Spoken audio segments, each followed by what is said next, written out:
Published, 8:27 Eastern Daylight Saving Time, the 3rd of June 2018. Updated, 10:06 Eastern Daylight Saving Time, the 3rd of June 2018. Ben Ryan does not say coaching a country run by a dictator is easy.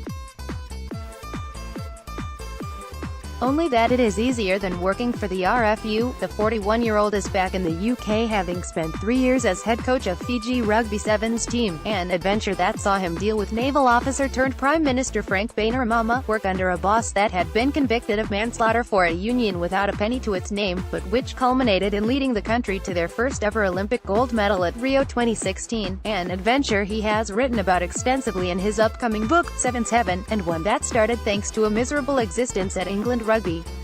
Ben Ryan is back in the UK, having spent 3 years as head coach of Fiji Rugby Sevens team. I'd been brought into the English system because I was different. I was thinking creatively, I was doing things differently, and they liked that, says Ryan. Then, every year I was with the rugby union, little bits got chipped away. After a 3-year contract was taken off the table and replaced with a warning that his future would depend on performances at the World Cup, the end was very much in sight. By then I had really fallen out of love with everything, he admits. We got to the final and I didn't feel any excitement.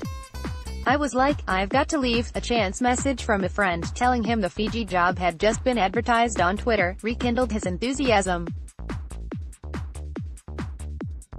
Even being made to wait hours, until 3 a.m., for his Skype interview didn't deter Ryan.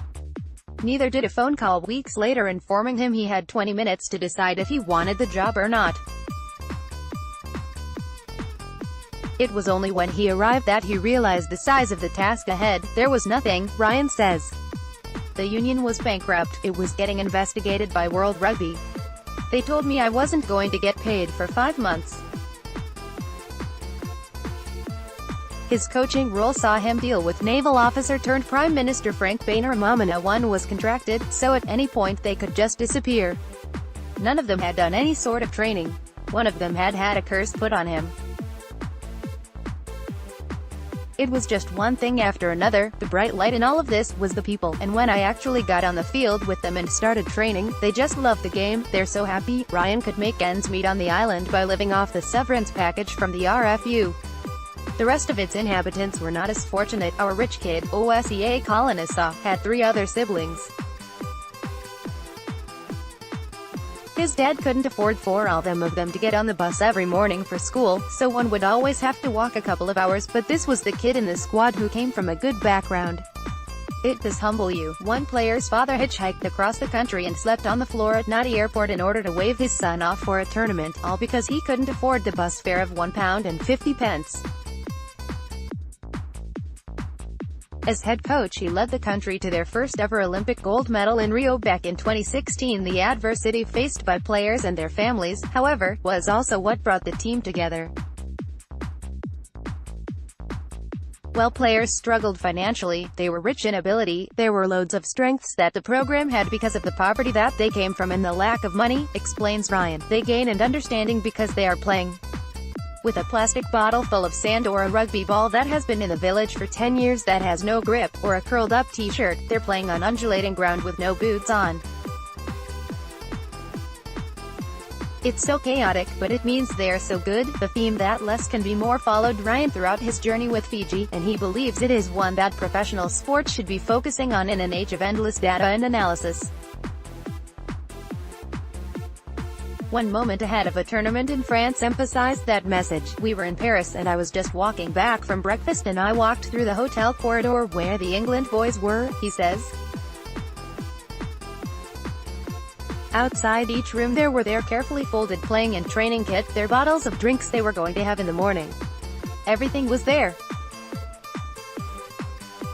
41-year-old's Fiji adventure started thanks to a miserable existence at England Rugby. He went to our boys' rooms just to check on them and they were scrubbing their shirts in the basin to wash them. You're putting so much around these players that they lose the ability to empower themselves on the field.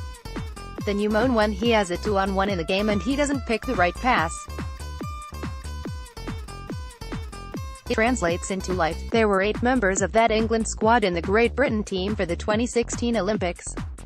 The same team Fiji blew away 43-7 in the final. Walking into the dressing room before the game to find his players dancing together, Ryan knew what the outcome would be. The victory saw him appear on commemorative $7 bills and 50-cent coins on the island. He was given a plot of land in the province of Sarua, on which he now plans to build a school, and was made a companion of the Order of Fiji, the highest honor awarded by the country.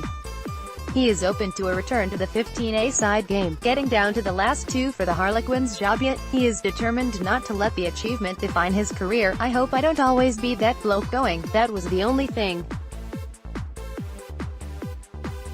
I want to have other successes," he says. "What they are and when they are, I'm pretty chilled out about." He is open to a return to the 15A side game, getting down to the last two for the Harlequins head coach role before it was given to Paul Gustard. Another role within the club is still a possibility. Tax starting over a Pacific Islands Super Rugby franchise could present another chance to showcase his talents in the Southern Hemisphere, but it's not one he is entertaining for now. "I need to spend some time in London now and get the rest of my life sorted," he explains. "I think if I could have a magic wand and go in X amount of years and run that franchise and everything gets sorted here, then yeah, it would be my dream job. Something will happen. Who knows what? Sevens Heaven, The Beautiful Chaos of Fiji Olympic Dream, is published by Weidenfeld.